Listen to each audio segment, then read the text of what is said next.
నమస్కారం. Big debate ప్రత్యేక చర్చ కార్యక్రమానికి స్వాగతం. ప్రతి శనివారం హెచ్ఎంటీవీ జలం జీవం కార్యక్రమంలో భాగంగా ప్రతి రాష్ట్రంలో ఉమ్మడి తెలుగు రాష్ట్రాల్లో ఒక్కొక్క జిల్లాలో నీటి సమస్యలు ఎలా ఉన్న దాని మీద ఒక ప్రత్యేకమైనటువంటి కార్యక్రమం నిర్వహిస్తుంది. ఈరోజు విశాఖపట్నం జిల్లాకి సంబంధించిన వ్యవసాయ రంగం గురించి తెలుసుకుందాం. అయితే జీవరాశి మనుగడకు మనందరికీ తెలుసు, నీరు ఎంతో ఆధారం. పెరుగుతున్న జనాభాతో పాటు నీటి లభ్యత తగ్గిపోతే ఏ రకంగా తాగునీరు సాగునీరు అవసరాలు మనం తీర్చుకుంటాం, వర్షపు నీటిని ఏ రకంగా ఒడిసిపెట్టుకోవాలి, నదీ జలాలు వృధా కాకుండా ఎలా కాపాడుకోవాలి, ప్రస్తుత ఉమ్మడి విశాఖ జిల్లాలో వ్యవసాయ రంగం పరిస్థితి ఎలా ఉంది, అలాగే అక్కడ ఏం చేస్తే ఈ సమస్య నుంచి మనం బయటపడతాం, వ్యవసాయ రంగంలో ఆ జిల్లాలో పరిస్థితి ఏందనే దాని మీద జలం జీవంలో ఒక ప్రత్యేకమైనటువంటి ప్యాకేజీ మీకోసం.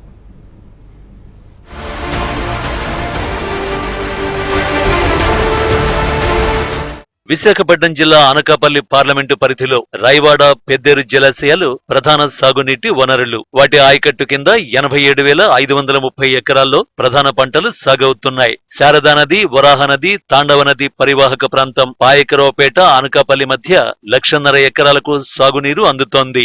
అయితే ఏలేరు ఎడమ కాలువ నీటిని మరో 50,000 ఎకరాలకు వినియోగించొచ్చు.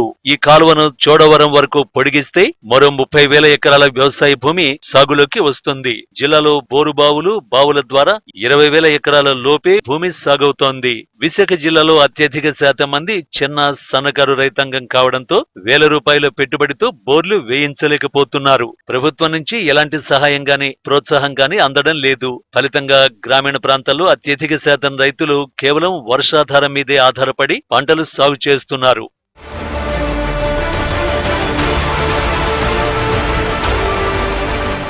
జిల్లాలో సాగునీటి అవసరాలకు మించి వర్షపాతం నమోదవుతున్నా వ్యవసాయానికి సరిపడా నీరు లేదు. తాగునీటి కూడా ప్రజలు కష్టపడుతున్నారు. జిల్లాలో మేజర్ ఇరిగేషన్ ప్రాజెక్టు ఒక్కటి లేదు.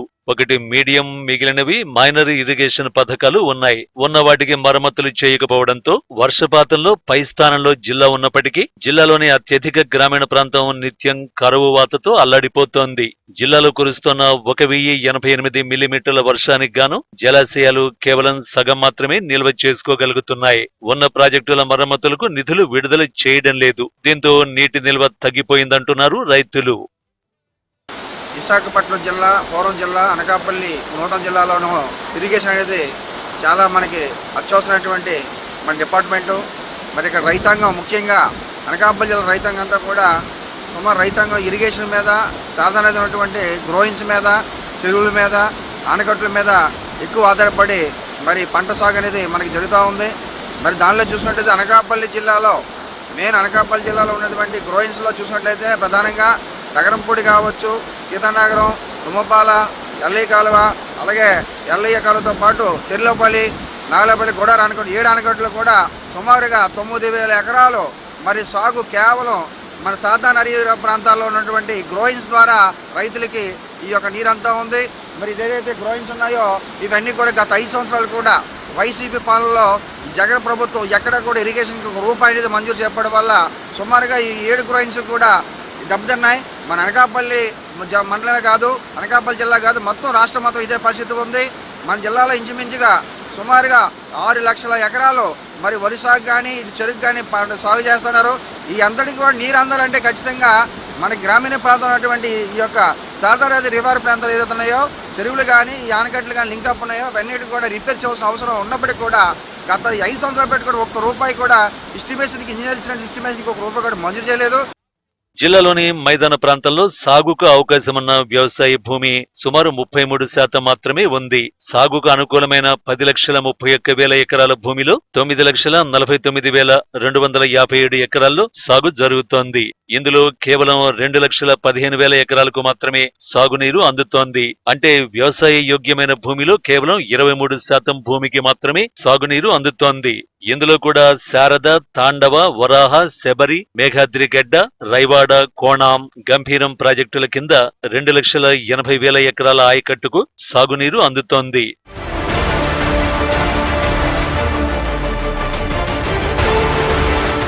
ఉమ్మడి జిల్లాలో నీటి కల్పనలో నిర్లక్ష్యం వల్ల వ్యవసాయ రంగం అభివృద్ధికి నోచుకోవడం లేదు. ఫలితంగా గ్రామసీమల్లో నిరక్షరాస్యతతో పాటు పేదరికం, అనారోగ్యం విలయతాండవం చేస్తున్నాయి. జిల్లాలో 4,51,368 మంది వ్యవసాయదారులు ఉన్నారు. 1 ఎకరం కంటే తక్కువ భూమి ఉన్నవారు, చిన్న సన్నకారు రైతులు 97% మంది ఉన్నారు. వీరిలో అత్యధికులు కౌలు రైతులే. సాగునీరు లభించకపోవడంతో పంటల విస్తీర్ణం గణనీయంగా తగ్గిపోయింది. 10 ఏళ్ల కాలంలో పంటల ఉత్పత్తి పరిశీలిస్తే వరి పంట విస్తీర్ణంలో మార్పు లేదు. మొత్తం జిల్లాలో 2,87,000 ఎకరాల వద్ద స్థిరంగా ఉంది. దిగుబడి మాత్రం తగ్గింది.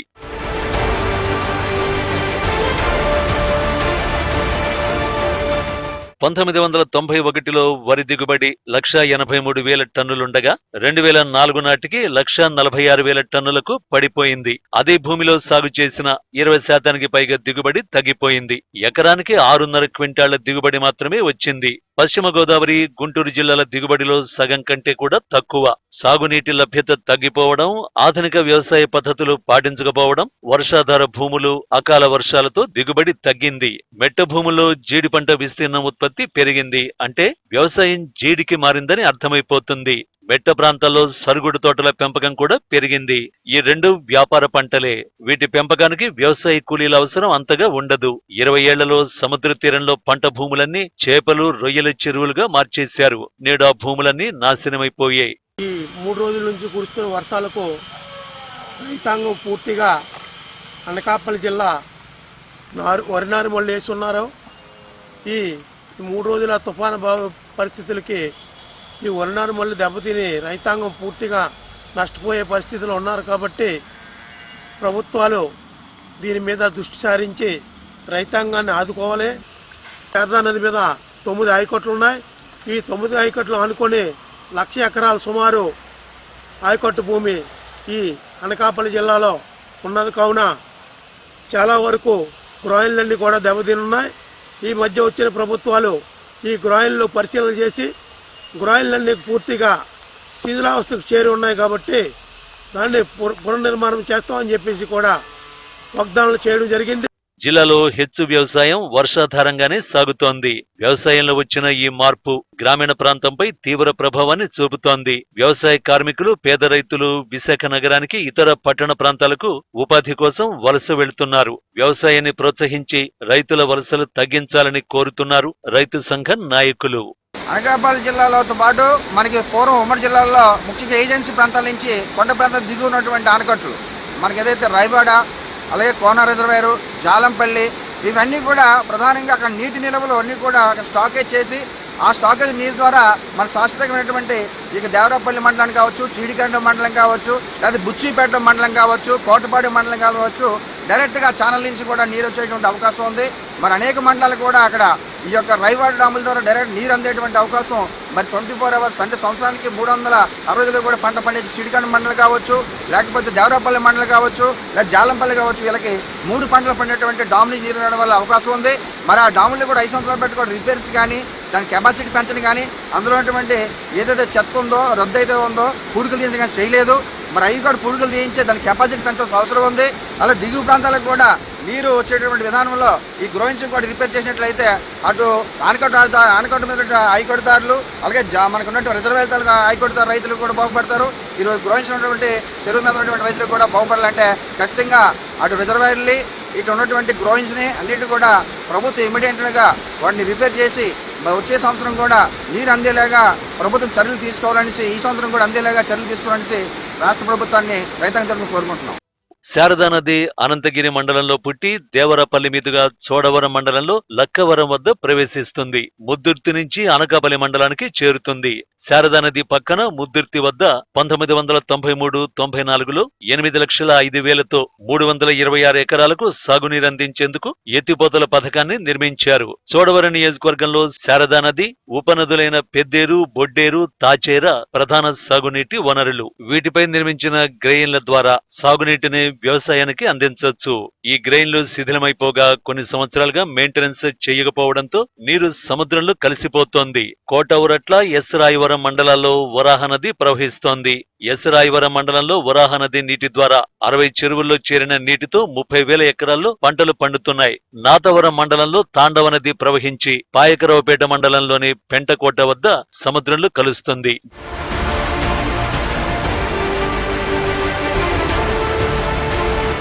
జిల్లాలో ప్రధాన సాగునీటి వనరుల్ని ఒడిసి పట్టుకునే ప్రాజెక్టులు లేకపోవడంతో ఉమ్మడి విశాఖలో వ్యవసాయం తగ్గుముఖం పట్టింది. భవిష్యత్తులో వ్యవసాయం కనుమరుగయ్యే పరిస్థితి ఉంది. జిల్లాలోని సాగునీటి ప్రాజెక్టులపై అధికారులు దృష్టి పెట్టాలి. ప్రాజెక్టులను పరిపుష్టం చెయ్యాలి. వ్యవసాయాన్ని అభివృద్ధి వైపు పయనింప చెయ్యాలి. ఆ దిశగా అధికారులు, ప్రజాప్రతినిధులు అడుగులేస్తారని ఆశిద్దాం.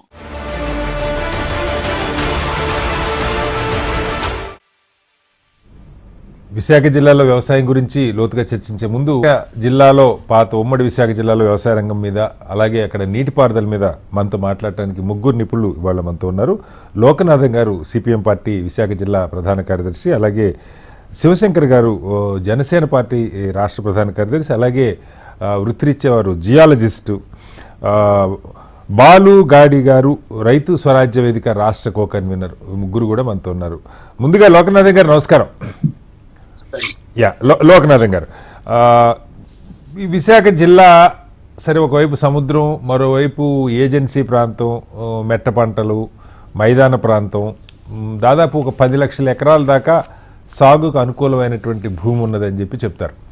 అనేక నదులు, ఉపనదులు ఉన్నాయి. అయితే మేజర్ ఇందాక మనం స్టోరీలో చెప్పినట్టుగా ఒక ఎనీ మేజర్ ఇరిగేషన్ ప్రాజెక్టులు ఏమి లేకపోయినా చాలా ఆల్మోస్ట్ ప్రతి నది మీద రిజర్వాయర్లు ఉన్నాయి, గడ్డలు ఉన్నాయి కొన్ని చోట్ల. బట్ స్టిల్ ఇప్పటికీ కూడా ఒక వ్యవసాయానికి అనుకూలమైన భూమిలో కేవలం 25% భూమికి మాత్రమే సాగునీరు అందుతుంది. మిగతా అంతా కూడా వర్షాధారంగా ఉన్న పరిస్థితి అని చెప్పి చెప్తూ ఉన్నారు. ఏంటి మీ అబ్జర్వేషన్? నిజంగా జిల్లాలో వ్యవసాయం పరిస్థితి ఎలా ఉంది? నమస్కారం.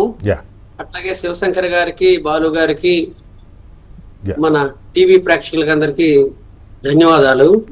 ముందుగా అంగట్లో అన్ని ఉన్నా అల్లుడి నోట్లో శని ఉన్నట్టు ఉత్తరాంధ్ర వెనుకబాటుతనం అనేది స్పష్టంగా కనిపిస్తా ఉంది. ఇది పాలకుల యొక్క నిర్లక్ష్యం అనేది స్పష్టంగా మనం అర్థం చేసుకోవాలి.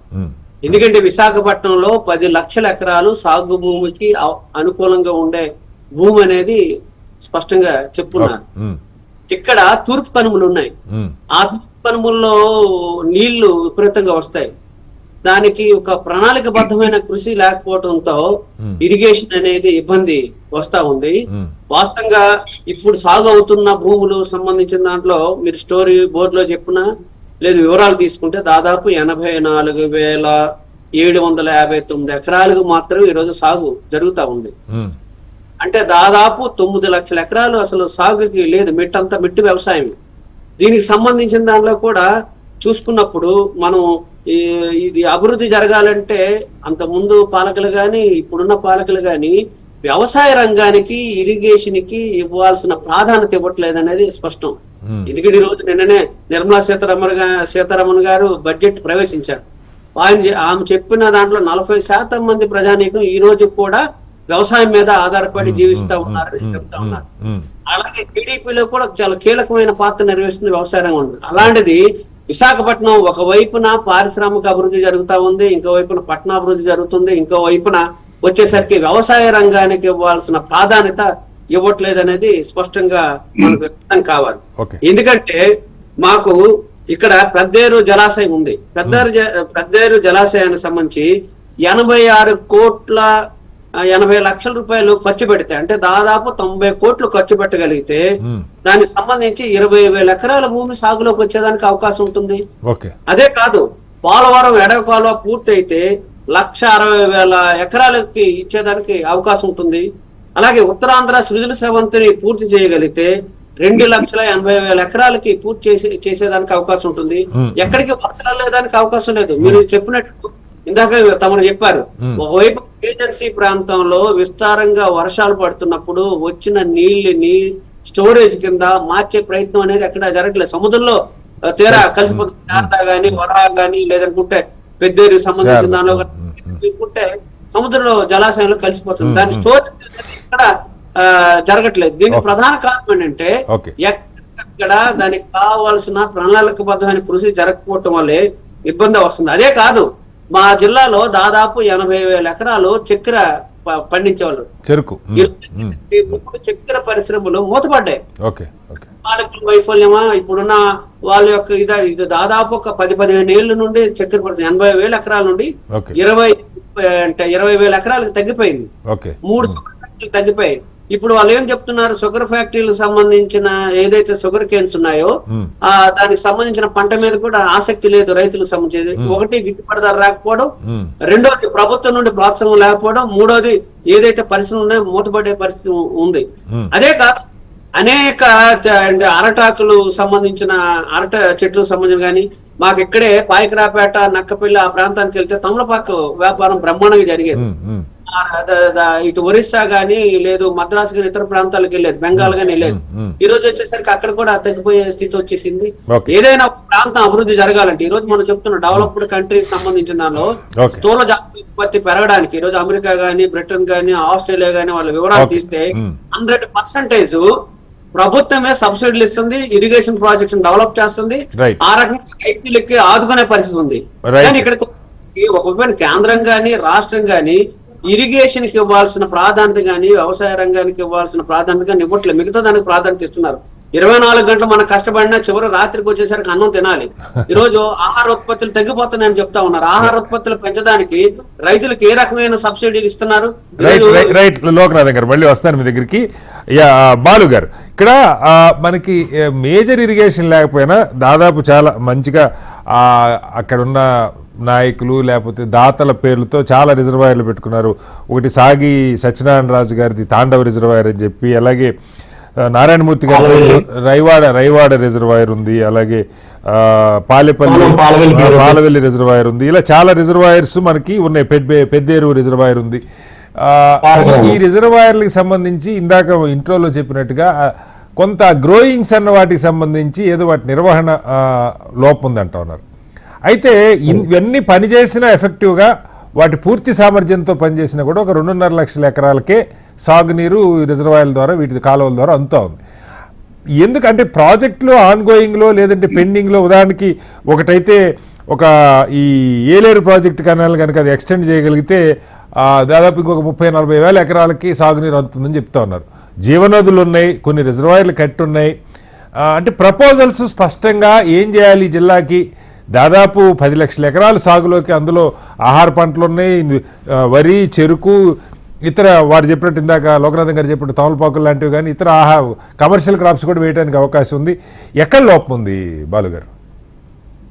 నిజానికి ఇందాక లోకనాథన్ గారు అన్నట్లు అన్ని నోట్ల సేనుంది అన్నట్టు ఉమ్మడి విశాఖపట్నం జిల్లానికి కల్పవల్లి ఈస్టర్న్ ఘాట్స్ ఆంధ్రప్రదేశ్ లోనే హైయెస్ట్ వర్షపాతం ఉన్న జిల్లా నిజానికి విశాఖపట్నం, ఉమ్మడి విశాఖపట్నం జిల్లా కావడం మిల్లీమీటర్ల వర్షపాతం పడుతుందని చెప్తున్నారు. అవును. ఆంధ్రప్రదేశ్, ఉమ్మడి ఆంధ్రప్రదేశ్ లోని కూడా హైయెస్ట్ వర్షపాతం అనేది ఉమ్మడి విశాఖపట్నం జిల్లా అవడం అదృష్టం అయినప్పటికీ కూడా పాలకుల నిర్లక్ష్యం కాస్త మమ్మల్ని వెనకబాటుతనానికి నెట్టేసింది. ముఖ్యంగా గ్రోయిన్స్ గత 14 ఏళ్ళు ఇప్పుడు వరకు రివిట్మెంట్ చేయకపోవడం అనే దానివల్ల మీరు చెప్పిన మైనర్ రిజర్వేయర్లు ఏవైతున్నాయో అందులో ఉన్న నీళ్ళన్నీ కూడా సముద్రపైన బంగాళాఖాతంలో కలిసిపోయే పరిస్థితి. మేము గత 7-8 ఏళ్లుగా ఉమ్మడి కమ్యూనిస్ట్ పార్టీ ప్రజా సంఘాలు కలుపుకుని రైతు సంఘాలు అన్ని కూడా ఇక్కడ ఉన్న అధికారులు గాని నాయకులు గాని ఎంత మొత్తుకున్నా సరే వాళ్ళు పెడచెవులు పెట్టడం వల్ల సుమారుగా 28,000 కుటుంబాలు వ్యవసాయం వదిలేసి వలస కూలీ బాట పట్టేశారు. ఒక్క విశాఖపట్నం నుంచి విడిపోయిన అనకాపల్లి జిల్లాలో, కొత్తగా ఏర్పడిన అనకాపల్లి జిల్లాలో వీళ్ళందరూ ఎక్కడ సెటిల్ అవుతున్నారంటే మనందరికి తెలిసిందే, చెన్నైకి కన్స్ట్రక్షన్ వర్క్ వెళ్ళిపోవడం, హైదరాబాద్ లో సెక్యూరిటీలో ఇంకోటి రకమైన కన్స్ట్రక్షన్ పనులకు వెళ్ళిపోతాం. దురదృష్టం ఏంటంటే సార్ ఇక్కడ ఉన్న పాలకులకి వ్యవసాయం పైన అంత ఇంట్రెస్ట్ లేదేమో అనిపిస్తుంది సార్. ప్రధానంగా లేదు అంటే ఆంధ్రప్రదేశ్ లోని 4 సహకార చక్కెర కర్మాగారాలు ఉన్న అనకాపల్లి జిల్లాలో 3 చక్కెర కర్మాగారాలు ఈ రోజు మూసేసిన పరిస్థితి తీసుకొచ్చారు. అంటే ఇది అంచెలంచెలుగా వ్యవసాయం నుంచి రైతుల్ని భూముల్ని ఖాళీ చేసి నెట్టేసే విధంగానే ఈ రిజర్వాయర్లు కానీ గ్రోయర్లు కానీ బాగు చేయకపోవడానికి ప్రధాన కారణంగా మేము భావిస్తున్నాం సార్. ఓకే. అందులో ముఖ్యంగా ఆంధ్రప్రదేశ్ లో చెరుకు ఎక్కువ పండించే ప్రాంతమైన ఉమ్మడి విశాఖపట్నం జిల్లాలో ఓకే. ఈ రోజు చెరుకును వదిలేసి ఏ పంటకి వెళ్తున్నారంటే మీరు అన్నట్టు ఇందాక జామాయిలు అని చెప్పారు కదా సార్. అవును, జామాయిలు, అది సరుకులు. కూడా అవును. ఇవేంటంటే మెట్ట ప్రాంతాల్లో ఇప్పుడు ఏంటంటే మామిడి కొంత జామ ఇది జీడి మామిడి కూడా వెళ్ళే పరిస్థితికి వచ్చింది. అవును. సో ఇక్కడ ఏంటంటే వ్యవసాయానికి సంబంధించి ఆదుకునే ఇంట్రెస్ట్ ఉన్న వ్యవసాయాన్ని కొనసాగించే ఆసక్తి ప్రభుత్వానికి ఉంటే మాత్రం ఇక్కడ రైతాంగం అందరూ కూడా చిన్న సన్నకారు రైతులు కాబట్టి భూమిని విడిచి బయటకు వెళ్లే పరిస్థితి లేదు సార్. అవును. దురదృష్టం ఏంటంటే గ్రోయింగ్ లు గత 14 ఏళ్ళుగా రిమిట్మెంట్ చేయకపోవడం బాధాకరమైన విషయం. ఇప్పుడు వరకు రిమిట్మెంట్ చేయమని ఎన్నో సార్లు కలెక్టర్లు మారుతున్నారు, ప్రభుత్వాలు మారుతున్నాయి కానీ అసలు నేను ఇప్పటి వరకు లోకనాథన్ గారికి తెలుసు, మేము 3 విజిట్లు కలెక్టర్ తీసుకొని పోయాం సార్. ఇక్కడ అనకాపల్లి జిల్లాను ఆనుకొని ఉన్న వెంకపాలెం రిమిట్మెంట్ దగ్గర తీసుకెళ్తే అనవసరంగా సుమారుగా 2 లక్షల క్యూసెక్ లీటర్లు సముద్ర పాలకు వృధాగా పోతుంది, దీన్ని ఖచ్చితంగా మనం అడ్డుకోవాలని వాగ్దానాలు చేశారు. ఇదంతా ఇప్పుడు 3 ఏళ్ల క్రితం. ఇది ఒక్క విజిట్ లో ఆయన చూసింది. మేము చెప్తుంది ఏంటంటే ఒక 5 మినీ రిజర్వేర్లు ఉన్నాయి, వాటితో పాటు బొడ్డేరు, తాచేరు, తర్వాత చిన్న చిన్న ఏర్లు ఉన్నాయి.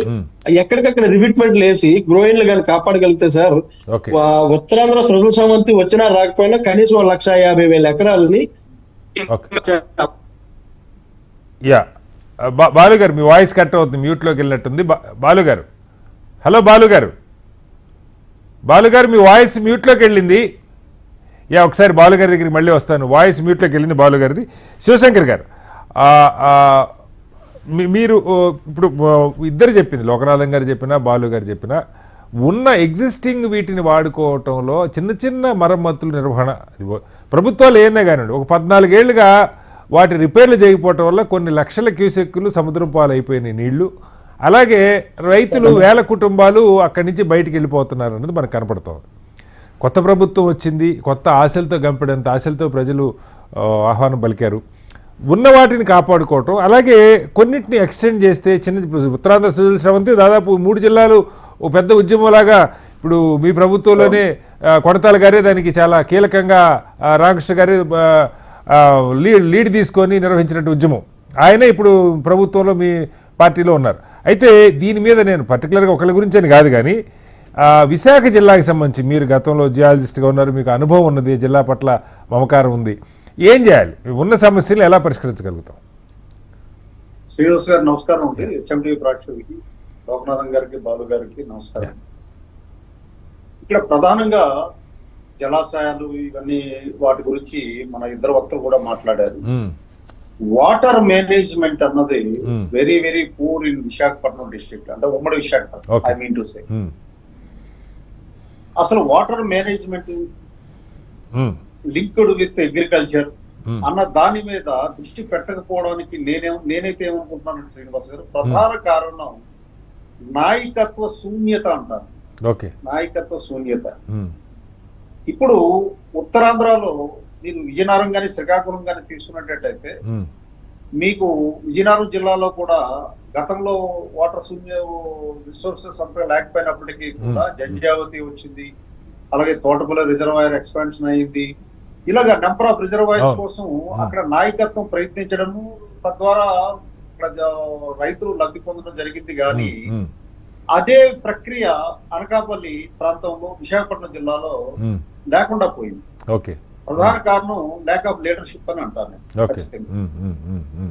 రెండవది ఏంటంటే ఇంకా జలాశయాలు మెయింటెనెన్స్ తో పాటు ఇంకోటి మన ప్రధాన అంశం, నేను మీ దృష్టికి మీ ద్వారా ఆంధ్ర రాష్ట్ర ప్రజలకి, ఉత్తరాంధ్ర ప్రజలకి తెస్తున్నాను శ్రీనివాస్ గారు. వాటర్ బాడీస్ ని డిస్ట్రాయ్ చేశారండి ఉత్తరాంధ్ర. ఈ ఉత్తరాంధ్రలో ఒక సర్వే ప్రకారము 15,000 వాటర్ ట్యాంక్స్ ఉన్నాయి. ఈచ్ ట్యాంక్ ని గాని మనము లోన డెబ్రిస్ తీసేటట్టయితే 0.1 TMC వాటర్ స్టోర్ అవడానికి అవకాశం ఉంది. అంటే అర్థం ఎన్ని టీఎంసీల వాటర్ ని మనం నిల్వ చేసుకోవచ్చు శ్రీనివాస్ గారు? మీరు చెప్తున్నారు దాదాపు 150 TMC నిల్వ చేసుకోవచ్చు అంటున్నారు మీరు. నిల్వ చేసుకోవచ్చు. ఒక ల్యాండ్ ఎక్విజిషన్ ప్రాబ్లం లేదు, ల్యాండ్ ఆర్డర్ ప్రాబ్లం లేదు. తద్వారా వ్యవసాయానికి ఆ నీరు తాగునీటికి కూడా నీరు డైవర్ట్ చేసుకుని సస్యశాలం అవ్వాల్సినటువంటి అవుట్లుక్, అవును, ఆ ఆలోచన విధానం ఇక్కడ లోపించిందండి ప్రధానంగా. ఓకే. తద్వారా ఈ రోజు అనకాపల్లిలో మైగ్రేట్ అయిపోతున్నారు పీపుల్.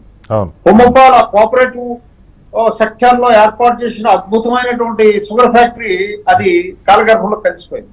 ఓకే. గోవాడ కూడా తూతూ మంత్రంగా నడుస్తుంది. చెరకు కల్టివేషన్ దెబ్బతిన్నది. ఈ వాటర్ బాడీస్ ఎలా పాడవుతున్నాయి? ఆక్యుపేషన్స్ గురైపోతున్నాయి. ఓకే. దాన్ని పట్టించుకునే నాదుడు లేడు. దీనివల్ల ఎంత నష్టం జరుగుతుందంటే గ్రౌండ్ వాటర్ రిసోర్సెస్ కూడా డౌన్ అయిపోతున్నారు. ఈ ఆక్యుపెన్సీ చేసిన వాళ్ళు ఎన్ని రకాలుగా నష్టపడుతున్నారంటే వ్యవసాయానికి నీరు అందక, తాగునీటికి అందక, గ్రౌండ్ వాటర్ రీఛార్జ్ కాక, ఇలా అన్ని రకాలుగా ల్యాండ్ గ్రాబర్స్ దీన్ని నష్టపెడుతున్నారు. దీని మీద ఒక మెకానిజం లేదు, కంట్రోలింగ్ మెకానిజం లేదు. ఓకే. అలాగే Uttarandhra Sujala Sravanthi project, it cost not less only 8,000 crores. 8,000 crores గాని పెట్టేటట్టయితే ఉత్తరాంధ్ర అంతా కూడా సస్యశ్యామలం అవుతుంది. విశాఖపట్నంకి శాశ్వతంగా నీటి డ్రింకింగ్ వాటర్ ఫెసిలిటీ ఏర్పడుతుంది అన్నది అందరికీ తెలిసిందే. ఓకే. కానీ ఎవరు దీనికి దిశగా కృషి చేయడానికి ముందుకు రాకపోవడం కూడా శాపంగా మారి ఈ రోజు రైవాడ ఇవన్నీ ప్రాజెక్టులు అన్ని ఉన్నా సరే most of the water steel plant కో విశాఖపట్నం ప్రజలకి దాహార్తి తీర్చడానికి డైవర్ట్ చేస్తున్నారు. ఓకే. అగ్రికల్చర్ పర్పస్ కి వాడేది తక్కువ ఉంటుంది. ఓకే. ఇది కూడా ఒక శాపంగా మారుతుంది ఉమ్మడి విశాఖ జిల్లాలో. ఇవన్నీ కూడా లోపాలండి, లోపభూయిష్టంగా ఉంది. దీని మీద నాయకులు, ప్రభుత్వ యంత్రాంగము, రైతులు, ప్రజలు కూడా ఈ వాటర్ ట్యాంక్స్ రక్షించుకోవడంలో, వాటర్ బాడీస్ రక్షించుకోవడంలో ఈ త్రిముఖ వ్యూహం మనం అమలు చేస్తే తప్ప ఈ జిల్లాకి ఈ డ్రింకింగ్ వాటర్ గాని, అగ్రికల్చర్ వాటర్ గాని అధిగమించడం అనేది చాలా కష్టమని నా యొక్క ఉద్దేశం. శ్రీనివాస్ గారు మళ్ళీ వస్తారు గారు. ఇక్కడ ఇప్పుడే శివశంకర్ గారు చెప్పారు, ఒక 1500 చెరువులో, కుంటలో, వీటిలో ఆ కింద చెత్త చెదారం తీసేసి దాన్ని ఇప్పుడు తెలంగాణలో అదొక పెద్ద ఉద్యమంలాగా జరిగింది మిషన్ కాకతీయ పేరుతో, నిజంగా చెరువుల్ని పునరుద్ధరించేటువంటి ప్రయత్నం. ఏపీలో సమూహ కారణాలు ఏంటో తెలియదు కానీ ఈ 10 ఏళ్లలో అలాంటి ప్రయత్నం జరగల. బట్ ఎప్పటికప్పుడు అది కొన్ని ఏళ్లకు ఒకసారి అది చేసుకుంటే భూగర్భ జలాలు పెరుగుతాయి, వాటికి స్టోరేజ్ కెపాసిటీ పెరిగింది, మనందరికీ తెలుసు. దీంతో పాటుగా అసలు మొత్తం ఉత్తరాంధ్ర 3 జిల్లాలకు కలిపి సుజల స్రవంతి కింద ఒక పెద్ద ఉద్యమమే నడిచింది. దాదాపు 1 కోటి మంది జనాభా పైగానే ఉంటారు 3 జిల్లాలు కలిపి. దీనికి ఒక 8,000 కోట్లు అంటే ఇవాళ లక్షల కోట్ల బడ్జెట్లు పెడతా ఉన్నాం. పోలవరం మీదే దాదాపు 1,00,000 కోట్లు ఖర్చు పెట్టేటువంటి పరిస్థితి. ఉత్తరాంధ్ర నదులున్నాయి, జీవనదులు ఉన్నాయి, అన్నీ ఉన్నాయి. ఎందుకని దీని మీద ఫోకస్ రావట్లేదు ప్రభుత్వాలకి? ప్రభుత్వానికి సంబంధించిన దాంట్లో ఒకవైపున రైతే రాజని చెప్తున్నారు, ఆ రైతుకి సంబంధించిన ఏ సమస్యలు పరిష్కారం చేయట్లేదు. అంత ముద్దు సుజల స్రవంతికి ఒక శంకుస్థాపన చేశారు. ఈ గత వైఎస్ఆర్ ప్రభుత్వం వచ్చిన తర్వాత ఆ శంకుస్థాపన దాన్ని వేరే శంకుస్థాపన చేశారు. బడ్జెట్ లో మాత్రం 1 పైసా కూడా ఖర్చు పెట్టేసి మళ్ళీ ఇప్పుడు కొత్త ప్రభుత్వం 3వ శంకుస్థాపన చేస్తే చేరేవాడు శంకుస్థాపనలు ఎన్నెన్నో చేయనండి, పని అవ్వాలి కదా, పని అవ్వట్లేదు. అదే కాదు, విశాఖపట్నానికి ఇంకొక పెద్ద ప్రమాదం రాబోతుంది.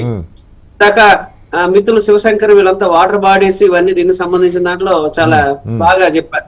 ఇప్పుడు విశాఖపట్నానికి సంబంధించి రైవాడ్ ఉంది కాబట్టి సాగునీరుకి ఉపయోగపడుతుంది. రేపు హైడ్రో ఎలక్ట్రిసిటీ ప్రాజెక్ట్ రాబోతుంది. ఏజెన్సీలో అటు అనంతగిరికి సంబంధించిన దాంట్లో వస్తే రైవాడ మొత్తం సర్వనాశనం అయిపోతుంది. ఇటు తాండవ రిజర్వాయర్ ఎదురుగానే ఇంకొక హైడ్రో ఎలక్ట్రిసిటీ ప్రాజెక్ట్ రాబోతా ఉంది. ఇప్పుడు కేంద్ర ప్రభుత్వం ఏమని చెప్తుందంటే ఏ రాష్ట్ర ప్రభుత్వం వచ్చినా నేను అనుకునే ప్రాజెక్టులు ఉండాలి, అదానీ గారికి అనుకూలంగా ఉండాలనేది. ఈ 2 హైడ్రో ఎలక్ట్రిసిటీ ప్రాజెక్టులు వస్తే రేపు ఇక్కడ తాండవ, ఇటు రైవాడ 2 ప్రాంతాలకి సర్వనాశనం అయిపోతాయి. ఇంకా అదే కాదు, ఏజెన్సీకి సంబంధించిన దాంట్లో వాటర్ బాడీస్ చాలా ఎక్కువ ఉన్నాయి. అంతకుముందు మీకు అందరికి తెలుసు బాక్సైట్ ఎందుకు వ్యతిరేకించారు ప్రజలంటే అక్కడ వాటర్ బాడీస్ ఉన్నాయి, రిసోర్సెస్ ఉన్నాయి, సహజ వనరులు ఉన్నాయి. అది కిందని తీసుకొని వచ్చి అనేక ఆయకట్టుదారులకి అట్లాగే రకరకాలైన జలాశయానికి స్టోరేజ్ చేసుకోవచ్చు. అట్లాంటి పర్స్పెక్టివ్ లేదు. బేసిక్ ప్రాబ్లం అంటే రియల్ ఎస్టేట్ వ్యాపారానికి ఎక్కువ ప్రాధాన్యత ఇస్తారు, ఎందుకంటే కమిషన్లు వస్తాయి కాబట్టి. లేదు పెద్ద పెద్ద ప్రాజెక్టులకు సంబంధించి వచ్చేసరికి ఇది మేము పెట్టలేమనే పరిస్థితి ఉంది తప్ప Okay. ఒక ప్రాంతం అభివృద్ధి అవ్వాలంటే వ్యవసాయ రంగానికి అట్లాగే ఇరిగేషన్ కి ఆ ప్రాంతంలో సమగ్రంగా అభివృద్ధికి కావాల్సిన ప్రణాళిక ఏ ప్రభుత్వం కానీ ఉందంటారా? ఓకే, ఏ ప్రభుత్వానికి లేదు. ఇందాక మీరు చెప్పినట్టు అక్కడున్న తెలంగాణ ప్రభుత్వానికి చెరువులే ఒక పెద్ద ఉద్యమంగా చేసింది. అవును. రోజు ఎంతో కొంత సాగుకు వచ్చింది. Definitely గా. గత ప్రభుత్వం నుండి మీరు చూడండి, మా విశాఖపట్నం ఒక పిక్యులర్ క్యారెక్టర్ అంటే మొత్తం వాటర్ బాడీస్ ఉన్న చెరువులను ఆక్రమించేశారు. ఏ రాజకీయ పార్టీలైనా మనం వెళ్ళి అడిగామని అంటే కాదు లోకనాథ్ గారు, ఇక్కడ కూడా గతంలో అదే పరిస్థితి. ఇప్పుడు హైదరాబాద్ లో ఒకప్పుడు 3000 చెరువులు ఉండే, ఇప్పుడు 100లో కూడా లేవని. బట్ ప్రభుత్వాలు పూనుకొని కనీసం ఉన్న వాటి వరకు కాపాడి, ఇందాక శివశంకర్ గారు చెప్పినట్టు దానిలో ఆ చెత్తా చెదారం తీసి దానికి ఒక రైలింగు ఫర్దర్ గా కబ్జాలకు కాకుండా కాపాడగలిగితే ఇక్కడి నుంచైనా మనం ఏదో పోయిందని వెనక్కి తేలేం. ఆ ప్రయత్నం కూడా జరగట్లా, సీరియస్ ఎఫర్ట్ అది. అంటే నేను చెప్పదలుచుకుంది ఏంటంటే పాలకులు చిత్తశుద్ధి ఉండాలి. ఓకే, ఆ వ్యవసాయ రంగం మీద ఆధారపడే పరిశ్రమలు అభివృద్ధి అయ్యేదానికి అవకాశం ఉన్నాయి. పరిశ్రమలు వ్యవసాయం అనేది 2 కళ్ళు లాంటివి. రెండిటికి ప్రాధాన్యత ఇవ్వాలి. 40% వ్యవసాయ రంగం మీద ఆధారపడితే 15%, 20% పరిశ్రమ రంగం మీద ఆధారపడుతున్నారు. ఈరోజు వలసలు ఎందుకు వెళ్ళిపోతా ఉన్నారు? పరిశ్రమలు అభివృద్ధి అవకే కదా వెళ్ళిపోతున్నారు. అట్లాంటి వ్యవసాయ రంగానికి కీలకమైన జీవనాడైన ఏదైతే నీరుందో దానికి సంబంధించిన దానిలో ఎందుకు ప్రాధాన్యత ఇవ్వట్లేదంటే బికాజ్ ఆఫ్ దానికి సంబంధించిన అన్నిటికీ BOT బేసిస్ మీద మేము నిర్మాణం చేస్తాం, PPP పేరుతో నిర్మాణం చేస్తాం. అలాగే 3 పీలు ఇప్పుడు 4 పీలు ఇప్పుడు ముందుకు వస్తున్నాయి. కాబట్టి ఈ పీలు గీలు ఇవన్నీ దేని చేయాలి? ప్రజలు రక్షించే పద్ధతులు ఉన్నాయి. నా చిన్నప్పుడు అండి రైతులే ప్రతి ఇంటికి ఒక పలుగు పార తీసుకొని వెళ్ళి వేసవిలో మొత్తం అది మరమ్మతులు చేసి కాలువ నుండి మరమ్మతులు చేసేవాళ్ళు. ఇప్పుడు ఉపాధి హామీ పథకం వచ్చింది. ఉపాధి హామీ పథకం వచ్చిన తర్వాత దాన్ని జాగ్రత్తగా ఉపయోగపెట్టుకొని దాన్ని రిస్టోర్ చేసి వాటర్ ని డెవలప్ చేసే పద్ధతి ఉంది, కాలువలు డెవలప్ చేసే పద్ధతి ఉంది. దాన్ని పర్యవేక్షించిన పద్ధతి ఏముంటుంది? ఈరోజు ఇరిగేషన్ డిపార్ట్మెంట్ అనేది అంతకుముందు బ్రహ్మాండంగా ఉండేది. ఈరోజు ఇరిగేషన్ డిపార్ట్మెంట్ కి అసలు ఇంజనీర్ లేడు, ఆఫీసులు లేవు, దాన్ని పర్యవేక్షణ చేసే మనుషులే లేని పరిస్థితి వచ్చేస్తుంది. కాబట్టి ఇట్లాంటి దాంట్లో చేయాలనుకున్నప్పుడు మీలాంటి వాళ్ళందరూ సహకారం ప్రభుత్వానికి తీసుకొని ఒక పర్స్పెక్టివ్ అంటే ఆంధ్ర రాష్ట్రానికి అట్లాగే కొన్ని జిల్లాలకి ఏవి తీసుకొని ఏవి ప్రామాణికం తీసుకొని ఏవి అభివృద్ధి చేస్తే ఎక్కడికక్కడ ఎంప్లాయ్మెంట్ జనరేషన్ అయ్యేదానికి అవకాశం ఉంటుంది. అందులో వ్యవసాయ రంగం లేకుండా ఏ దేశం అభివృద్ధి కాలేదండి. కాబట్టి వ్యవసాయ రంగానికి సంబంధించిన ఇరిగేషన్ ప్రాజెక్టులు కూడా చాలా కీలకం. స్మాల్ ఇరిగేషన్ ప్రాజెక్ట్స్ అంటే ₹1,00,00,000 పెట్టేదానికి, 50 లక్షలు పెట్టేదానికి, ₹1,00,000 పెట్టినా బ్రహ్మాండంగా 1 TMC వాటర్ కూడా ఉండేదానికి అవకాశం ఉంటుంది. ఒక 10 కోట్లు ఒకదాన్ని పెట్టేదానికన్నా ఒక 100 చెరువులు 200 చెరువులు దాన్ని ఇచ్చేయగలిగితే బ్రహ్మాండంగా ఉపయోగపడేదానికి అవకాశం ఉంటుంది. ఎప్పుడైతే అక్కడ పని కల్పిస్తారో ప్రత్యామ్నాయ పంటలు వస్తాయో ఆటోమేటిక్ ఇటువైపు వస్తారు. ఈ రోజు అనేక ఆల్టర్నేటివ్ పంటలు వచ్చేస్తున్నాయి. మా దగ్గర చెప్తున్నా ఎందుకు వెళ్ళిపోతున్నారు గంజాయి సాగుకి? ఇట్లాంటివన్నీ ఇబ్బంది వల్ల తక్కువ శ్రమతో ఎక్కువ డబ్బులు తెచ్చేయచ్చండి. కమర్షియల్ క్రాప్స్ ఎందుకు వెళ్ళిపోతున్నారు? ఇలాంటి సరిగ్గా లేక అందుగురించే ఎప్పటికైనా ప్రభుత్వాలకు సంబంధించిన దాంట్లో వాటర్ బాడీస్ ని అట్లాగే ఇరిగేషన్ దానికి సంబంధించిన దానిలో పర్స్పెక్టివ్ తో అంటే ఏమి ఆశించకుండా ప్రతిఫలాన్ని ఆశించకుండా మీరు ఇందాక చెప్పారు ముందు రాజులు లేదా అనేక మంది ఎమ్మెల్యేలు ఎంపీలు దీనికోసం పనిచేసి ఉన్నారండి. పనిచేశారు, వాళ్ళ పేర్లతో రిజర్వాయర్లు పెట్టుకున్నారు. అనకాపల్లి రమణ గారు అనే ఎంపీ గారు ఉండేవాళ్ళు. కోఆపరేటివ్ షుగర్ ఫ్యాక్టరీ నిర్మాణం చేసే దానిలో చాలా కీలకమైన పాత్ర. రైతుల దగ్గర నుండి స్వచ్ఛందంగా భూములు ఇచ్చారు ఆ రోజు. ఈ రోజు రైతులు ఆ భూములు తీసుకెళ్లి ప్రభుత్వం తాకడి పెట్టేసి డబ్బులు తెచ్చుకుందాం అనే దగ్గర ఉన్నారు తప్ప దీన్ని అభివృద్ధి చేద్దాం అనే దగ్గర ఏం లేదు. కాబట్టి ఇవన్నీ చూసినప్పుడు ఏంటంటే ప్రభుత్వం ఏ ప్రభుత్వం వచ్చినా 5 ఏళ్లలో ఏవి ఇరిగేషన్స్ డెవలప్ చేసేదానికి అవకాశం ఉంటుంది అనే దగ్గర ఉండగలిగితే అది. లేకపోతే పోలవరం ఇప్పుడు చూడండి, పోలవరం ఎప్పుడు అవుతుందో తెలియదు. విశాఖపట్నం ఇప్పుడు కాలువలు చూస్తున్నారు ఈ పాలకులు. కాలువలు కాదు కదా, మెయిన్ డ్యామ్ కట్టితే ఈ కాలువలన్నీ ఆటోమేటిక్ వచ్చేస్తాయి. దీనికి సంబంధించిన డబ్బులు ఇవన్నీ వచ్చేదానికి అవకాశం ఉంటుంది. కాబట్టి శ్రావంతికి సంబంధించి అతి తక్కువ డబ్బులు చెప్పారు. అదే కాదు జంజావతికి సంబంధించిన దాంట్లో ఒరిస్సాతో 5 గ్రామాల సమస్య అండి. అది 5 గ్రామాల సమస్య ఒరిస్సా వాళ్ళతో మాట్లాడగలిగితే అటు విజయనగరం విశాఖపట్నానికి అన్ని రకాలుగా ఉపయోగపడేదానికి అవకాశం ఉంటుంది. దేశ రాజకీయాల్లో, రాష్ట్ర డ్యామ్ ఎత్తు పెంచుకోవడానికి 5 గ్రామాలు ముంపుకు గురవుతాయి, అది మన వైపు కలపాలని అంత ముందు నుంచి కూడా ఉంది అది దాని అంతకుముందు కూడా ఉంది. అలాంటి చిన్నవి ఏం అవసరం లేదండి. ఓకే. అదే కాదు, నాగావళి వంశధారకు సంబంధించిన ఇటీవల కాలంలో స్టోరీస్ వస్తున్నాయి. చిన్న గ్రోయిన్స్ జాగ్రత్త పెట్టుకోగలిగితే చివరి భూముల వరకు అవి వ్యవసాయానికి ఉపయోగపడేదానికి అవకాశం ఉంటుంది. ఎందుకంటే వ్యవసాయం అనేది దండగా, వ్యాపారం అనేది మిన్నగా, రియల్ ఎస్టేట్ వ్యాపారం బాగా చేస్తే లాభాలు వస్తాయి, పరిశ్రమలు వస్తాయి, కమిషన్లు వస్తాయి. రైట్ సార్, మళ్ళీ వస్తాను మీ దగ్గరికి. ఎవడు ఎమ్మెల్యే అవుతాడు, ఎంపీ అవుతారో కార్పొరేట్లే వాళ్ళు చెప్పే పరిస్థితి. కాబట్టి రైతులకి ఎవరైతే సుఖప్రదంగా ఉంచగలుగుతారో ఆ సమాజం కూడా అభివృద్ధి జరిగేదానికి మళ్ళీ వస్తాను సార్ మీ దగ్గరికి. బాలు గారు, ఇక్కడ ఇంకొకటి కీలకమైంది. ఇప్పుడు విశాఖ జిల్లా పరిస్థితి ఏంటంటే అది పూర్తిగా రూరల్ జిల్లా కాదు, అర్బన్. అటు వైజాగ్ ఏమో మనకంతా స్టీల్ ప్లాంట్, పోర్ట్ ట్రస్ట్, కాస్త అర్బనైజేషన్, రియల్ ఎస్టేట్ ఉంది. ఈ జిల్లాలో ఇంకొక భాగం ఏమో అంత కంప్లీట్ ఏజెన్సీ ప్రాంతం ఉంది. ఎటొచ్చి ఈ మైదాన ప్రాంతం మీద పెద్ద ప్రభుత్వాల ఫోకస్ కూడా మనకు కనపట్ల. దీనిలో ఎలా అంటే దీనికి ఒక పరిష్కారం ఇందాక చెప్పారు. ఇప్పుడు ఉదాహరణకి తాండవ నది రిజర్వాయర్ దగ్గర ఉన్నటువంటి దీనివల్ల ఒక 30 చెరువులు, ఒక 60 చెరువులు అవి రీఫిల్లింగ్ అవటం ద్వారా 30,000 ఎకరాలు సాగులోకి వస్తుంది. కనీసం చెరువులో నీళ్లుంటే కింద భూగర్భ జలాలన్నా పెరుగుతాయి. ఇది జిల్లాలో ప్రధానంగా వర్షం మీద ఆధారపడి అసలే ఉన్న భూములు ఎకరా అరెకరా ఒక్కొక్క రైతుకి యావరేజ్గా ఉంది. ఎకరం లోపు ఉన్న వాళ్ళు 2-3 లక్షల మంది రైతులు ఉన్నారు అక్కడ, రైతు కుటుంబాలు. వీళ్ళకి ఒక అష్యూర్డ్గా నీరుంటుంది, పంట మనం వేసుకుంటాం, ప్రభుత్వాలు ఆదుకుంటే ఏదైనా నష్టం వస్తే దానికి ఏదో ఇన్సూరెన్స్ మరొకటి ఉంటుందన్న భరోసా ఇవ్వకపోతే మీరు చెప్పినట్టు నిజంగానే వలస వెళ్ళిపోతారు. మొత్తం సాగుకు అనుకూలమైన భూమి ఉండి వ్యవసాయం చేయకుండా నిరుపయోగంగా అయిపోయే పరిస్థితి. ఏం చేయాలి? యాక్చువల్లీ అదే ఉమ్మడి విశాఖపట్నం జిల్లా నుంచి ఈడిపోయిన తర్వాత అనకాపల్లి జిల్లా కంప్లీట్ గా వ్యవసాయం మీద ఆధారపడిన జిల్లా సార్. ఇక్కడ ఇండస్ట్రియలైజేషన్ లేదు. అనకాపల్లి జిల్లాలో ఉన్న 23 మండలాల్లో కంప్లీట్ గా వ్యవసాయం. కాకపోతే ఇందాక శ్రీనివాసరావు గారు అన్నట్లు సుమారుగా అనకాపల్లి జిల్లాలోని 22,000 పైసలకు చిన్న మినీ మైనర్ చెరువులు ఉన్నాయి సార్. ఓకే. ఈ చెరువులన్నింటికి కూడా 2003లో సుప్రీంకోర్టు గైడ్ లైన్స్ ఇచ్చింది. ఏంటి, చెరువుని ఎవరు దురాక్రమణ చేయకూడదు, చెరువులు సంరక్షించాల్సిన బాధ్యత కూడా ప్రభుత్వం అందేది. దురదృష్టం ఏంటంటే ఆంధ్రప్రదేశ్ లో చెరువుల పైన దృష్టి లేకపోవడం సార్. మీరు 2016 వరకు కూడా నాబార్డ్ నిధులతో అందుకు కూడా చెరువుల్ని డెవలప్ చేసుకోవడానికి, ఎంపీటీలు చదువుకోవడానికి ఏదో వాటర్ షెడ్ డెవలప్మెంట్ కి సంబంధించి కార్యక్రమాలు నడిచేది.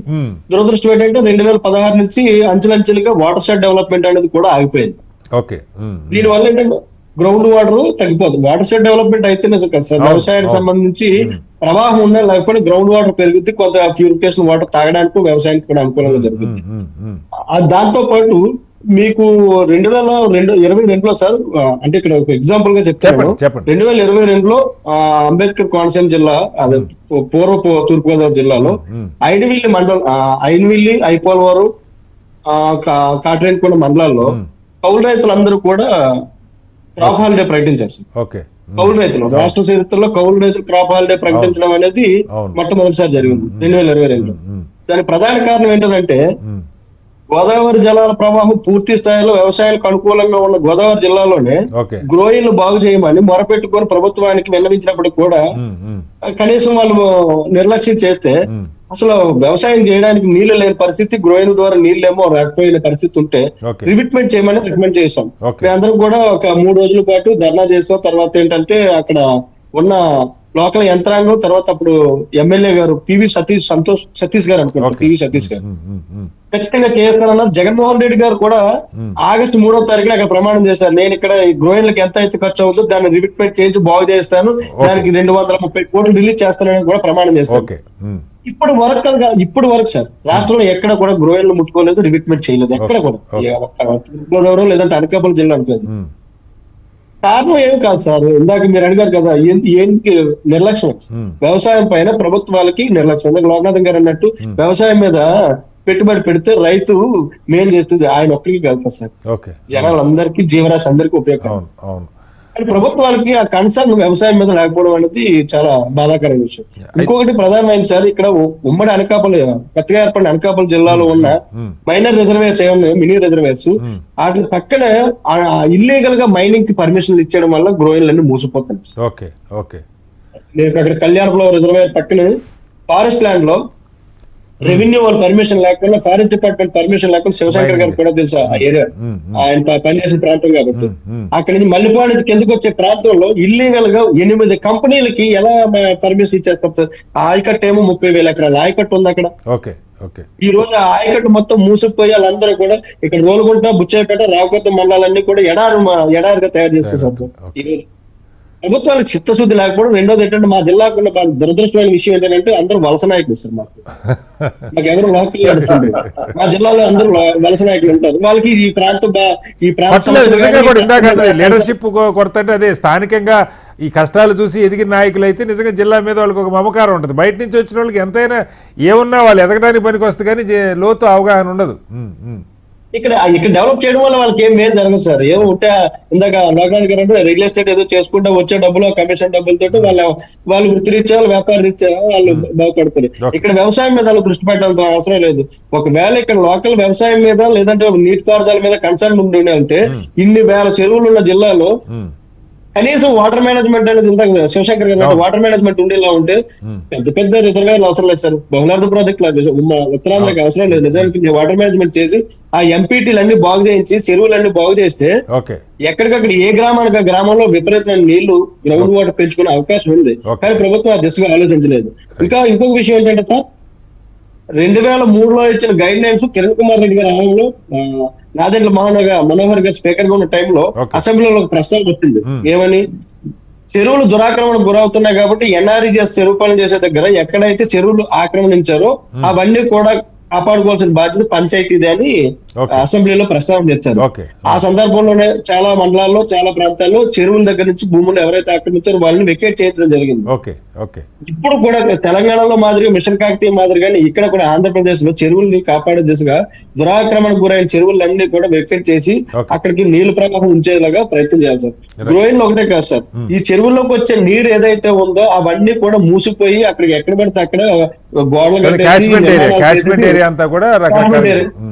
రకరకాల నిర్మాణాలు చేసేయడం వల్ల చెరువులన్నీ కూడా ఎడారిబావుల్లో తయారై ఉన్నాయి. Right sir. మళ్ళీ బాలు గారు ఒకసారి మళ్ళీ మనం సుజలా స్రవంతి గురించి, అలాగే మెట్ట ప్రాంతాల్లో ముఖ్యంగా ఏజెన్సీ ప్రాంతాల్లో పంటల గురించి కూడా మాట్లాడదాం. శివశంకర్ గారు, గతంలో ఇదే జిల్లాలో మన అంటే ఈ మెయిన్ రిజర్వాయర్లన్నీ కూడా 80లో కట్టినాయి. ఉన్న 5-6 ఒక మోస్తరు రిజర్వాయర్లు కూడా 80స్లో 70స్లో కట్టిన రిజర్వాయర్లు ఉన్నాయి సార్. వాటి నిర్వహణ న్యాచురల్గా పాడైపోతుంటుంది. అయితే ఈ చెరువుల్ని ఇలాంటి వాటిని కాపాడుకోవడం కోసం గతంలో ఇదే విశాఖ జిల్లాలో నాబార్డు నిధులతోటే ఈ పెద్దేరు రిజర్వాయర్ కూడా కట్టారు. ఏదో డబ్బులు పంచిపెట్టడానికి కాకుండా నిజంగా చెరువుల పునరుద్ధరణ లేదంటే ఇలాంటి రిజర్వాయర్స్ కోసం అప్రోచ్ కావచ్చు. అంటే సుజల స్రవంతి మీరు ప్రస్తావించారు. సుజల స్రవంతికి సంబంధించి ఎంత నిధులు కావాలి? మొత్తంగా ఇది ఇరిగేషన్ పెంచడం, కొన్ని లక్షల ఎకరాలు సాగులోకి తేటమే కాబట్టి ప్రపోజల్స్ ఏమున్నాయి జిల్లాకి సంబంధించి? దానికి ఆర్థిక సంస్థలు ఇప్పుడు నాబార్డు లాంటివి ఇప్పుడు కేంద్రంలో ప్రభుత్వంతో కలిసి ఉన్నారు. కాస్త విరాళంగా ఇవ్వకపోయినా, ఉచితంగా ఇవ్వకపోయినా అప్పన్న ఇప్పించే ప్రయత్నం మనం చూసాం కదా. అలాంటి ప్రయత్నం ఏమన్నా జరుగుతుందా? దీని మీద కాస్త మీ బోటోళ్ళు ఎవరైనా సీరియస్గా పూనుకొని శివశంకర్ గారు ఈ 3 జిల్లాలకు సంబంధించి ఒక కన్సాలిడేటెడ్ రిపోర్టు, ఫైనాన్షియల్ ఇది ఎంత రిక్వైర్మెంట్ అన్నది ఏదైనా చేసే ప్రయత్నం ఆశించవచ్చా? ఖచ్చితంగా అండి. ఇక్కడ ఇందాక బాలు గారు చాలా స్పష్టమైన అంశాలు లేవనెత్తారు. నేను రాజకీయ శూన్యత అన్నాను, ఆయన వలస నాయకత్వం. ఇక్కడ ఏమవుతుంది ఏంటంటే సమస్యలు ఒక దగ్గర ఉన్నాయి శ్రీనివాస్ గారు, నాయకత్వం వేరొక దగ్గర ఉంది. ఆ సమస్యలు ఎప్పుడు పరిష్కరింపబడతాయి? సమస్యలు ప్రజలు, రైతులు, మధ్యతరగతి, పేద, బడుగు, బలహీన వర్గాలకి విపరీతమైన సమస్యలు. నాయకత్వం వ్యాపారస్తులు, పెత్తందారులు, రియల్టర్స్, మైగ్రెంట్స్, వాళ్ళ ఉద్దేశం ఏంటంటే వాళ్ళ వ్యాపారాలు కాపాడుకోవడానికి నాయకత్వం తీసుకుంటారు. ప్రధానమైన కారణం ఎందుకంటే నేను ఇందాక బాలు గారు చెప్పారు గ్రానైట్ మైన్లు ఇవ్వడం అన్నది. నేను రాజభవనంలో 10th క్లాస్ వరకు చదువుకున్నాను. నేను ఆ ప్రాంతాన్ని విజిట్కి వెళ్తే నాకు చాలా బాధ వేసింది, కళ్ళ నీళ్ళు వచ్చేది. ఏంటి ఈ ప్రాంతం ఇలా తయారైంది? నేను చిన్నప్పుడు సస్యశ్యామలంగా ఉండింది. 77 వరకు అక్కడ 10th క్లాస్ లో చదువుకున్నాను. ఈ రోజు ఏంటి ఇలాగ అయిపోయింది? కొద్ది రోజులు ఏమవుతుంది? ఇక్కడ ఆ నిబద్ధత అంకిత భావం ఉన్న నాయకత్వం రావాలి నెంబర్ 1. ఉమ్, అలాగే అధికార యంత్రాంగం కూడా ఉమ్, ఉమ్, ఇప్పుడు ఆ పరిసరాలు ఆ ప్రాంత అభివృద్ధికి ప్రణాళికలు రచించాలి. రీజనల్ ప్లానింగ్ కాన్సెప్ట్ ఉంది మన దగ్గర. అవును. ఉమ్, ఉమ్, ఉమ్, ఇప్పుడు నేను ఈరోజు చెప్తున్నాను శ్రీనివాస్ గారు, అనకాపల్లిలో అద్భుతమైన అవకాశాలు ఉన్నాయండి. ఓకే అనకాపల్లి జిల్లా ఓకే హార్టికల్చర్ హబ్ గా మార్చొచ్చండి. ఓకే హార్టికల్చర్ హబ్ గా మొత్తం ఎంటైర్ జిల్లాని మార్చి రివర్స్ మైగ్రేషన్ మనం చేయొచ్చు, అవును అవును ప్రొవైడెడ్ ప్రాపర్ ప్లానింగ్ మేనేజ్మెంట్ ఉండేటట్టయితే. యా ఈ రోజు పోలవరం గారి కంప్లీట్ అయితే, పోలవరం కంప్లీట్ అయిన వెంటనే దాన్ని కంటిన్యూస్ ప్రాసెస్ ఉత్తరాంధ్ర సుజల స్రవంతి పెట్టవలసిన అవసరం. దీనిలో శివశంకర్ గారు మీకు తెలుసు, మనకి విభజన చట్టంలోనే స్పష్టంగా ఈ ఉత్తరాంధ్రకి సంబంధించి బుందేలకడి తరహా ప్యాకేజ్ అని చెప్పి దాదాపు 25,000 కోట్లు ఉత్తరాంధ్ర రాయలసీమ కలిపి ఇవ్వాలన్నారు.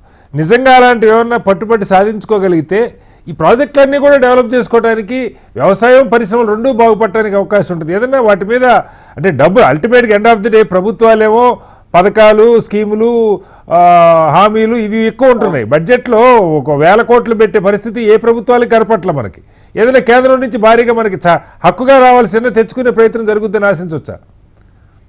అంటే ఇక్కడ ఇంకోటి మీకు తెలియదు కదా శ్రీనివాస్ గారు, ఎవరైతే ఇప్పుడు నేను ఉత్తరాంధ్ర ముద్దుపేటని, అవును, ఉత్తరాంధ్ర సమస్యల మీద కానీ ఏదైనా తీవ్రంగా స్పందించే వ్యక్తిని ఎవరైతే ఇలా స్పందిస్తారో వాళ్ళ మీద కేసులు, ఇప్పుడు నా మీద 307 కేసు ఉందండి, A1 కేసు ఉంది.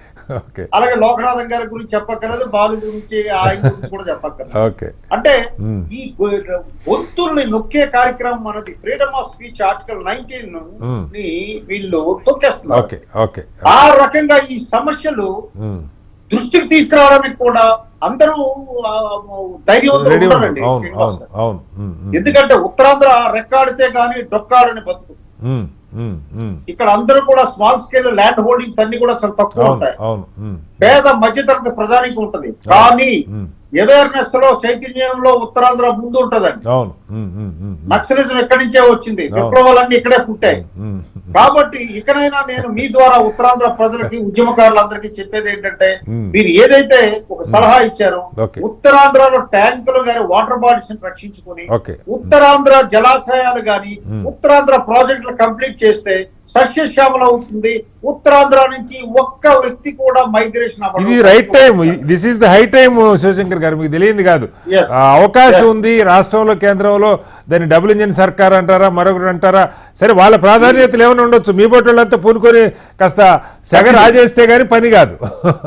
ఖచ్చితంగా ఖచ్చితంగా point is well taken right. ఒకసారి లోకనాథ్ గారు ఇంకొక మాట, చిన్న విషయం. ఈ అటవీ ప్రాంతానికి సంబంధించి మనకి ఇక్కడ మంచి కలప దొరుకుతుంది, అలాగే కాఫీ, జీడి మామిడి, ఇతర కొన్ని పంటలు బాగా, సరుగుడు, యూకలిప్టస్, వీటికి సంబంధించి ఎలా ఉంది పోడు కానీ దీని పరిస్థితి ఏంటి? క్విక్గా, టైం తక్కువ ఉంది. కాఫీ సంబంధించిన దాంట్లో దాదాపు 1,20,000 ఎకరాలు సాగు చేసుకుంటున్నారండి. వాస్తవంగా ప్రభుత్వం సంబంధించిన NMDC సంబంధించిన APFDCకి సంబంధించిన దాంట్లో పర్స్పెక్టివ్ చేస్తే అది దాదాపు 2,00,000 ఎకరాలకి విస్తరించేదానికి అవకాశం ఉంటుంది. ఇందులో కూడా నాంది ఫౌండేషన్ లాంటి వాళ్ళు వచ్చి వ్యాపారం చేసుకునే వ్యాపారం చేస్తున్నారు. అదే కాకుండా ఎవరో చేయకపోతే ఎవరో ఒకళ్ళు దానికి ఏదో ఒక మార్గం అన్న చూపిస్తున్నారు కదా సార్. నేను అనేది అది శ్రీనివాస్ గారు ఇక్కడ ఒక మాట, అంతర్ పంటలు ఉన్నాయండి, మిరియాలు ఉన్నాయి, బ్రహ్మాండంగా సాగు చేసుకునే దానికి అవకాశం ఉంటుంది. ఆ రకంగా సహజ వనరుల్ని జాగ్రత్తగా పర్యవేక్షణ చేయగలిగితే ఈ రోజు ఏదైతే చెప్తున్నారో సాంప్రదాయంగా మన వ్యవసాయం చేయాలని ఏజెన్సీలో బ్రహ్మాండంగా ఒకే పంట పండిస్తారండి. దానికి సంబంధించిన అన్ని అవకాశాలు అక్కడ ఉన్నాయి. దానికి సంబంధించిన దాంట్లో సీలేరు గాని, ఇటు మార్చికండ్ గానీ ఆ రిజర్వాయర్లు కూడా సక్రమైన పద్ధతిలో ఉపయోగించుకోకపోవడం వల్ల ఆ వాటర్ కూడా వేస్ట్ అయిపోతుంది. చివరికి వెళ్ళిపోతుంది, గోదావరికి వెళ్ళిపోయి కలిసిపోయే పరిస్థితి వచ్చేస్తుంది. కాబట్టి ఏజెన్సీ విషయంలో గానీ, ఏజెన్సీ ఆంక్షలు ఉన్న నాన్ షెడ్యూల్ విషయంలో గానీ, దాని ఆనుకున్న గ్రామీణ ప్రాంతం గానీ, ఇవన్నిటికి సంబంధించిన దాంట్లో ఒక మాటలో చెప్పాలంటే చిత్తశుద్ధి ఉండాలండి. అంటే మనం చెప్తారు కదా, అన్నదానం చాలా కీలకమైన దానం అని. రైతుకి కూడా మనం ఆ రకంగా సహాయ సహకారాలు ఇవ్వగలిగితే, ఒకప్పుడు కాదు ఒకప్పుడు బాగా ఉద్యమాలు నక్సల్బరీ పుట్టిన ప్రాంతంలో మరీ మంచితనం ఎక్కువపోయి మీరు గట్టిగా అడగట్లే సమస్య అది కాదు మేము అడగట్లేదు కాదండి. మమ్మల్ని నోరు మూయించేసే కార్యక్రమం జరుగుతుంది. అధికారంలో అది అయిపోయింది గతం. ఇప్పుడు అయిన తర్వాత ఇంకో రకమైన మాటలు జైల్లో ఉండేది. కాదు సార్, ఇప్పుడు కొత్త ప్రభుత్వం వచ్చింది, కాస్త మళ్ళీ కదిలిస్తే మంచిదేమో ఆలోచన చేయండి ఒకసారి. ఖచ్చితంగానండి. మేము స్టీల్ ప్లాంట్ ఉందండి ఉత్తరాంధ్ర ఇష్యూ కింద నేను బుల్లెట్ మన బైక్ ర్యాలీ చేశానండి. దాదాపు 4 రోజులు బైక్ ర్యాలీ చేశాను.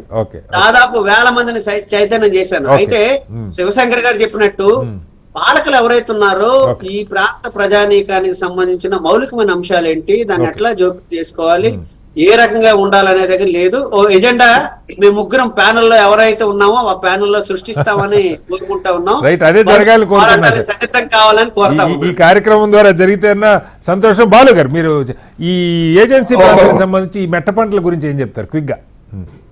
సార్ యాక్చువల్లీ ఇందాక మీరు లోకనాథ్ గారు మాట్లాడుతూ కాఫీకి సంబంధించి ఏజెన్సీ ఒక్క విశాఖపట్నం అదే అరకు నుంచి పాడేరు మధ్య ప్రాంతంలోని ఈ 11 మండలాల్లో 3000 టన్నులు పండిస్తే జీసీసీ ద్వారా కొనుగోలు చేసేది కేవలం 300 టన్నులు సార్. మిగతా 2700 టన్నులు వాళ్ళు ఎవరికైనా మన సార్ ప్రొక్యూర్మెంట్ లేకపోతే పండించి ఏం చేస్తుంటాం? ఆ లిమిటేషన్ ఎందుకు పెట్టుకుంటున్నారు? రెండోది, ప్రొక్యూర్మెంట్ చేసేటప్పుడు ప్రైస్ డిక్లరేషన్ ప్రైవేట్ వాళ్ళ కంటే ప్రైవేట్ వాళ్ళు కొనుగోలు చేసేంత వరకు వెయిట్ చేసి ప్రభుత్వం డిక్లేర్ చేస్తుంటాం. దళారులు అందరూ కొనుగోలు చేసుకునేంత వరకు వెయిట్ చేసి ప్రైస్ డిక్లరేషన్ చేస్తారు. ఈ లోపు రైతులకు కావాల్సిన నష్టాలు, రైతులకు కావాల్సిన కష్టాలు, ఇవన్నీ బాలారిష్టాలు ఇప్పటికీ మాకు తీరట్లేదు. మేము అక్కడ ఇప్పుడు మీకు చరిత్రలో రాజ్మా పంట ఉమ్మడి విశాఖపట్నం జిల్లా అరకు నుంచి గూడెం వచ్చే మధ్యలోని 2000 టన్నుల వరకు రాజ్మా పండించే వాళ్ళు ఇవాళ 200 టన్నులు కూడా పండించకుండా పోవడానికి కారణం ఏంటి తెలుసా సార్? రాజ్మా పంటకు సంబంధించి ప్రభుత్వ ప్రోత్సాహం రాజ్మాకి హైయెస్ట్ ప్రోటీన్ ఉండేటువంటి దేశవ్యాప్తంగా విపరీతమైన డిమాండ్ ఉన్నప్పుడు కూడా ఆర్గానిక్ గా పండించే, నేచురల్ గా పండించే రాజ్మాని ఈ రోజు ఇక్కడ జీసీసీ వాళ్ళు కంప్లీట్ గా చంపేశారు సార్.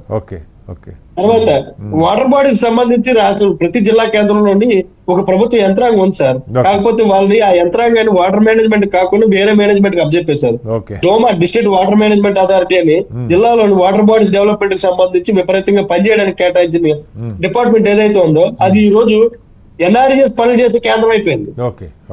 ఎన్ఆర్జీఎస్ పనులు చేయొద్దన్న ఉద్దేశం కాదు కానీ sir, district water management authority పెట్టడానికి కావాలి మౌలికమైన అంశం ఏదైతే ఉందో దాన్ని వదిలేసి కేవలం చెరువు పనులు చేయడానికి, అంటే ఇది ఈ కాలువల నిర్వహణకు సంబంధించి కూడా ఉన్న సిబ్బందిని కూడా తొలగించేశారు.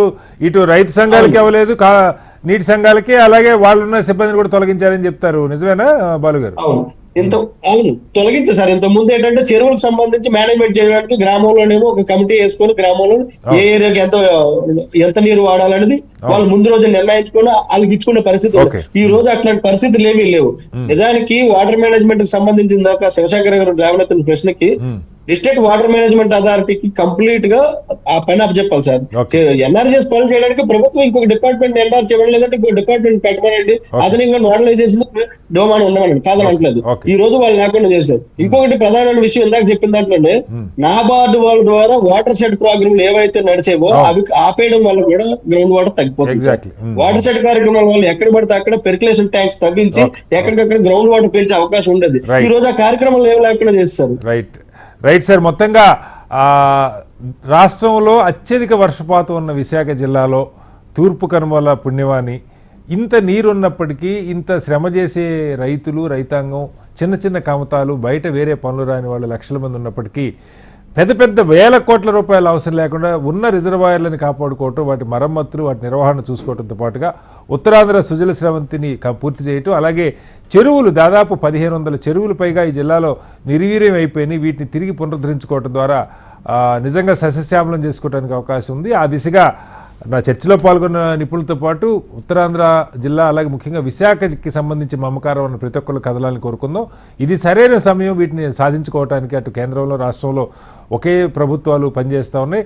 ఆ కోరికల్ని ముందు పెట్టి సాధించుకునే ప్రయత్నం విశాఖలో జరుగుద్దని ఆశిద్దాం. చర్చలో పాల్గొన్న లోకనాథం గారికి, శివశంకర్ గారికి, అలాగే బాలు గారికి ప్రత్యేక ధన్యవాదాలు. ఇది వాళ్ళ బిగ్ డిబేట్. రేపు మరో మళ్ళీ కలుద్దాం. అంతవరకు నమస్కారం. సెలవు.